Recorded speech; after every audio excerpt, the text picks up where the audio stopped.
Marie Antoinette, a tyrant or an innocent queen? Marie Antoinette, the last Queen of France before the French Revolution, remains one of history's most polarizing figures. Her life and legacy have been the subject of intense debate, with opinions ranging from vilification to admiration. Was she a tyrant who epitomized the excesses of the French monarchy, or was she an innocent victim of political machinations and public hysteria? To answer this question, we must delve into her upbringing, reign, relationships, and the socio-political climate of 18th century France.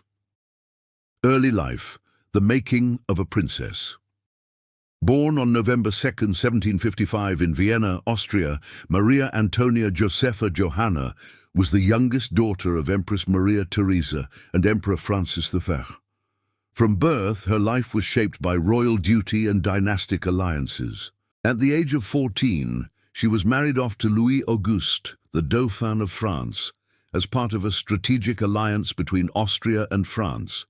This union aimed to solidify peace between two historically antagonistic nations. Her transition from Austrian princess to French Dauphine was not easy.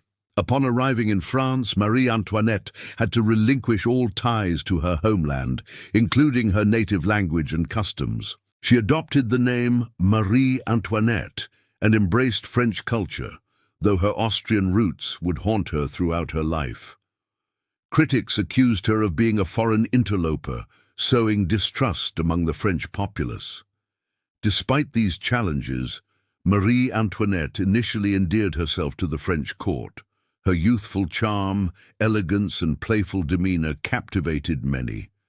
However, her lack of political experience and reliance on advisors left her vulnerable to manipulation and criticism. The reign of Louis XVI and Marie Antoinette.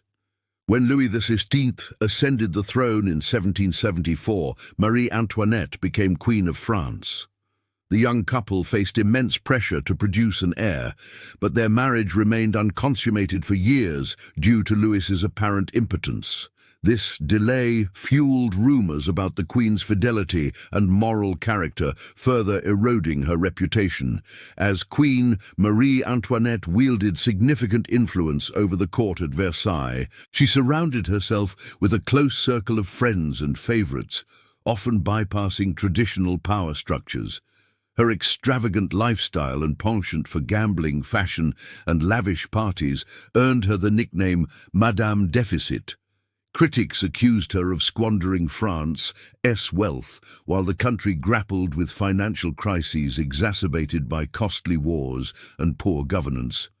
However, historians argue that Marie Antoinette's spending habits were exaggerated.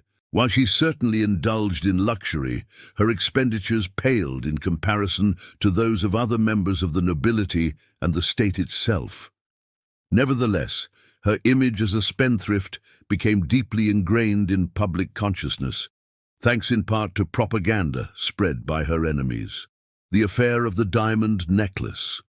One of the most infamous scandals involving Marie Antoinette was the affair of the diamond necklace, 1785. A group of swindlers tricked Cardinal de Rohan into purchasing an expensive diamond necklace on behalf of the Queen, using forged letters and impersonations.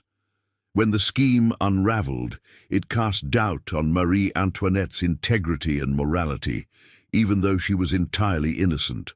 The scandal reinforced existing prejudices against the Queen and contributed to her declining popularity. It also highlighted the deep-seated corruption within the French aristocracy and clergy, which undermined public trust in the monarchy. For many, Marie Antoinette became a symbol of everything wrong with the Ancien Regime: extravagance, deceit, and detachment from the struggles of ordinary people. A nation in turmoil. By the late 1780s, France was teetering on the brink of collapse. Decades of economic mismanagement, coupled with rising inequality and food shortages, created widespread discontent. The burden of taxation fell disproportionately on the lower classes, while the nobility enjoyed exemptions and privileges. Calls for reform grew louder, culminating in the convening of the Estates General in 1789. During this tumultuous period, Marie Antoinette played a more active role in politics, advising her indecisive husband and attempting to preserve the monarchy's authority. She corresponded with European leaders, seeking support for counter-revolutionary efforts. These actions, combined with her perceived aloofness, cemented her image as an enemy of the revolution. Her famous and likely apocryphal remark, "Let them eat cake," encapsulates the popular perception of her insensitivity toward the plight of the poor. Whether or not she actually said it, the phrase reflects the disdain with which many viewed the Queen. In reality, there is no evidence to suggest that Marie Antoinette was particularly cruel or indifferent. Rather, she was out of touch with the realities of life outside Versailles. Trial and execution. As the French Revolution unfolded, the royal family's position became increasingly precarious. In October 1789, a mob marched on Versailles and forced the king and queen to relocate to Paris. Over the next few years, they endured house arrest, escape attempts, and mounting hostility. In 1792, the monarchy was abolished, and Louis XVI was executed in January 1793. Marie Antoinette's trial began in October 1793. She faced numerous charges, including treason, conspiracy against the state, and sexual misconduct. Many of the accusations were baseless, designed to humiliate and discredit her. Despite her dignified defense, she was found guilty and sentenced to death. On October 16, 1793, at the age of 37, she was guillotined before a jeering crowd.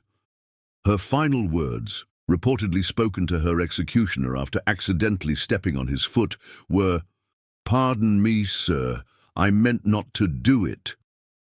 This moment of grace underscored her humanity, contrasting sharply with the monstrous caricature propagated by her detractors, reevaluating her legacy. In the centuries since her death, Marie Antoinette's legacy has undergone significant reevaluation. Romanticized portrayals in literature and film, such as Sofia Coppola's 2006 movie Marie Antoinette, have emphasized her youth, beauty, and vulnerability. These depictions often downplay her flaws, presenting her as a tragic figure caught in the crossfire of revolutionary fervor.